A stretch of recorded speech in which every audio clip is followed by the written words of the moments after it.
Olá, meu nome é Marília Batistella Costa e com a orientação da professora doutora Fernanda Cassiatori, apresentarei o projeto intitulado Cultivo de Aspergillus niger em estado sólido para a produção de ácidos orgânicos. O ácido cítrico, representado pela molécula à esquerda, intermediário do ciclo do ácido tricarboxílico, foi isolado pela primeira vez no final do século XVIII a partir do suco de limão. Já no final do século XIX, o ácido cítrico foi sintetizado a partir de glicerol e de dicloroacetona. Subsequentemente, diversas outras rotas sintéticas utilizando diferentes matérias-primas foram utilizadas. Entretanto, com o aumento da importância comercial deste ácido, ocorreu gradualmente a substituição destes processos por outros que utilizavam fungos. Assim, já no século XX, foi descoberto que algumas cepas de Aspergillus niger produziam grandes quantidades do bioproduto sob condições de pH entre 2,5 e 3,5, estabelecendo a base da produção industrial de ácido cítrico que foi patenteada pelos Estados Unidos. Sobre o cultivo em estado sólido empregado neste projeto, também conhecido como fermentação em estado sólido, pode ser definido como o crescimento de micro-organismos sobre partículas sólidas úmidas, onde o espaço entre as partículas contém uma fase gasosa contínua e a água está impregnada nas partículas ou forma um fino filme sobre elas, apresentando assim melhor aeração, baixo custo para processo por conta da possível utilização de resíduos agroindustriais como substrato e menor risco de contaminação em relação aos cultivos submersos. Em relação aos micro-organismos, os que mais se adaptam a esse tipo de cultivo são os fungos filamentosos, pois esse reproduz seu habitat natural. Por isso, e pela já conhecida capacidade de produção de ácidos orgânicos pelo fungo Aspergillus niger, que este foi empregado neste projeto. Ademais, dentre os estudos de cultivo em estado sólido para a produção de ácidos orgânicos, muitos têm avaliado o efeito de diferentes fontes de carbono e nitrogênio sobre o processo de fermentação, o que nos leva ao objetivo geral deste projeto, que foi realizar cultivos em estado sólido para avaliar o efeito da suplementação da matriz sólida com fontes adicionais de carbono e nitrogênio sobre a produção de ácidos orgânicos, quantificados como ácido cítrico, além de avaliar diferentes metodologias analíticas de determinação do teor de ácido nos extratos obtidos dos cultivos. Sobre os materiais utilizados, em relação ao substrato, com uma proporção de 7:3 de bagaço de cana e farelo de trigo, respectivamente, com 10 gramas de substrato por saquinho. Já em relação à solução nutriente, ela foi utilizada para umidificar o substrato até 62% de massa-volume, com base na solução nutriente salina, representada pela tabela 1, composta por sulfato de amônio, cloreto de sódio, sulfato de magnésio, cloreto de potássio, sulfato de manganês e sulfato de ferro.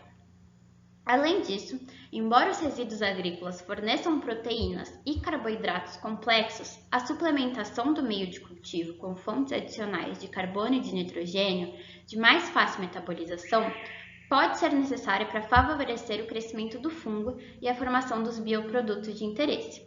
Assim, foi utilizada também uma segunda solução nutriente com adição de fonte de carbono e de nitrogênio, com uma porcentagem de 0,5 massa-volume para a glicose e 0,25% para a sacarose, peptona e extrato de levedura.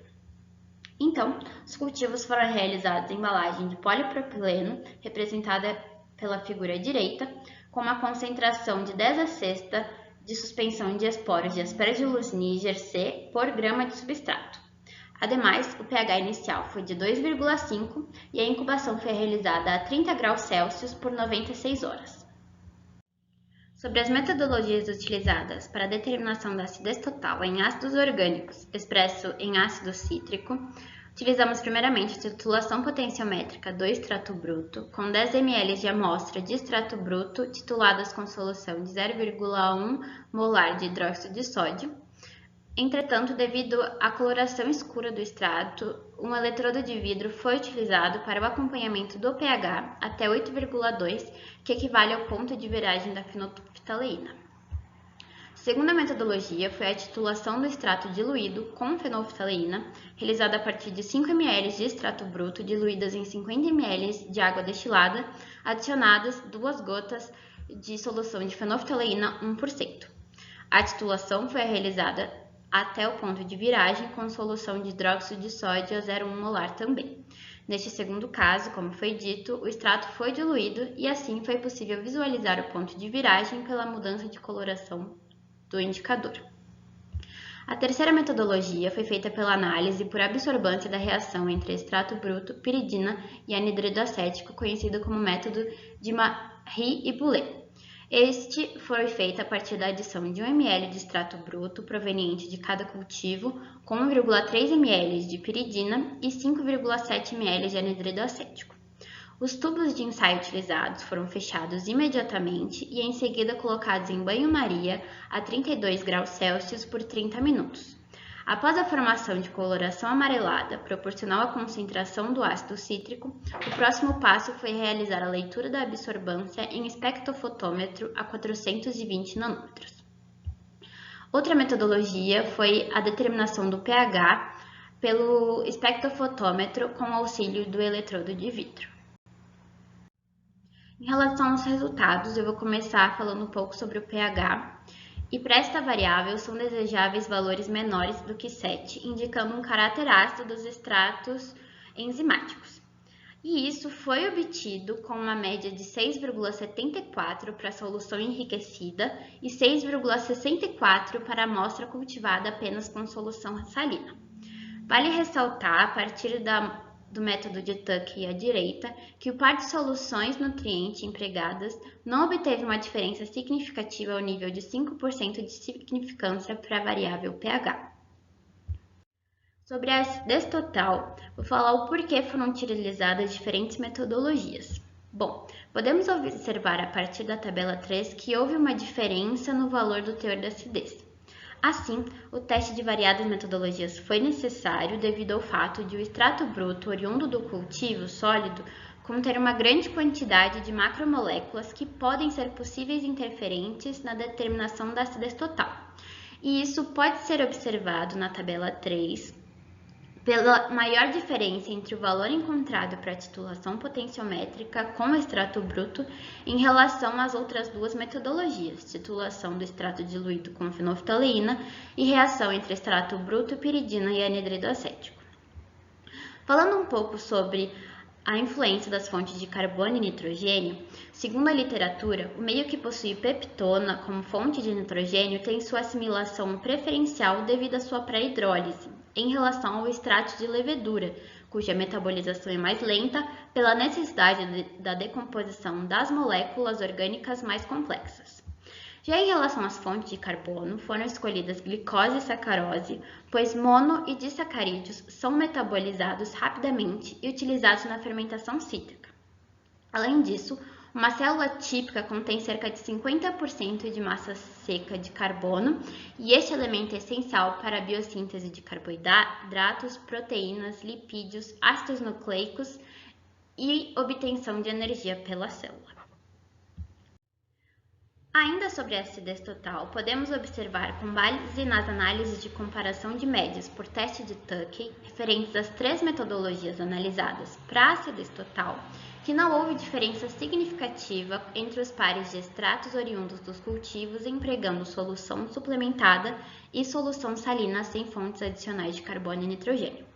Convém lembrar ainda que o fungo Aspergillus niger é capaz de produzir, além de ácido cítrico, diferentes tipos de enzimas, entre elas a amilase e a celulase. Assim, é possível que o fungo tenha utilizado eficientemente as fontes de carbono e nitrogênio presentes no substrato, não sendo requerida a suplementação de fontes de carbono e de energia na solução nutriente. Concluindo, podemos dizer que o emprego da solução nutriente composta por 0,5% de glicose, 0,25% de sacarose, peptona e extrato de levedura não resultou ao nível de 5% de significância em maior pH ou acidez do extrato oriundo dos cultivos, em comparação com o emprego de solução nutriente contendo apenas sais. Além disso, a aplicação da solução nutriente salina não acarretaria perdas significativas para a produção de ácido cítrico, além de ser economicamente mais favorável. Gostaria de agradecer à Fundação de Amparo à Pesquisa do Estado de São Paulo pelo suporte financeiro nas formas de bolsa e de auxílio à pesquisa. Estas são algumas das principais referências utilizadas neste projeto. Obrigada pela atenção.